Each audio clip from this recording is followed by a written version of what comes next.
Quel rôle joue le cloud dans l'évolution des bases de données de production? On va voir brièvement ce que la recherche IDC peut nous enseigner sur cette thématique.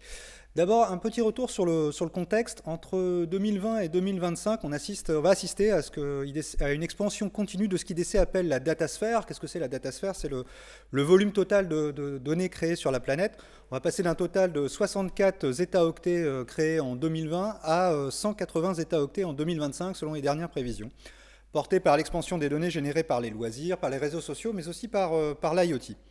Autre phénomène marquant, et peut-être encore plus marquant, c'est le poids du cloud dans cette création de données. Le volume de data généré sur le cloud va être multiplié par près de 5 en 5 ans, soit une croissance annuelle moyenne de 36% par an, alors qu'on est sur une croissance de plutôt 20% sur les données, la croissance des données générées sur les environnements non cloud, donc les terminaux et les data centers.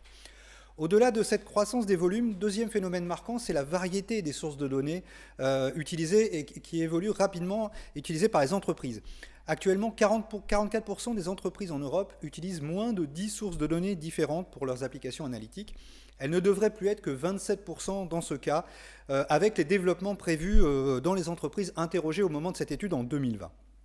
Enfin, troisième facteur à prendre en compte, de plus en plus, les entreprises et les utilisateurs veulent manipuler des données en temps réel. Les utilisateurs veulent être en mesure d'effectuer des analyses sur l'activité en cours et non plus analyser ce qui s'est passé la veille ou la semaine dernière. Donc on le voit, volume, diversité, attente de temps réel, ce sont trois raisons qui expliquent l'intérêt des entreprises pour les environnements de gestion de données dans le cloud. D'ores et déjà, les études IDC nous montrent que 95% des entreprises dans le monde possèdent un environnement de data hybride qui combine donc des environnements sur le cloud et des applications on-premise. Cette approche de la migration des environnements de data dans le cloud a été d'abord testée par les entreprises sur les technologies Big Data. Pourquoi? Parce que ces technologies sont parfois difficiles à maîtriser en interne par les entreprises, faute de compétences adéquates. Et elles trouvent sur le cloud des services managés qui permettent de s'abstraire d'une partie de la complexité technique. Mais cet intérêt pour les environnements managés s'étend aujourd'hui aussi aux bases de données de production. C'est la conséquence logique finalement de ce déplacement du barycentre de la data vers le cloud dont nous avons déjà parlé. Une étude toute récente d'IDC montre que plus de 90% des entreprises sont en train de migrer certaines bases de données de production dans le cloud, ont un projet en ce sens ou évaluent cette option. La plupart d'ailleurs ont entamé cette migration, comme on le voit sur ce slide que vous voyez en ce moment à l'écran.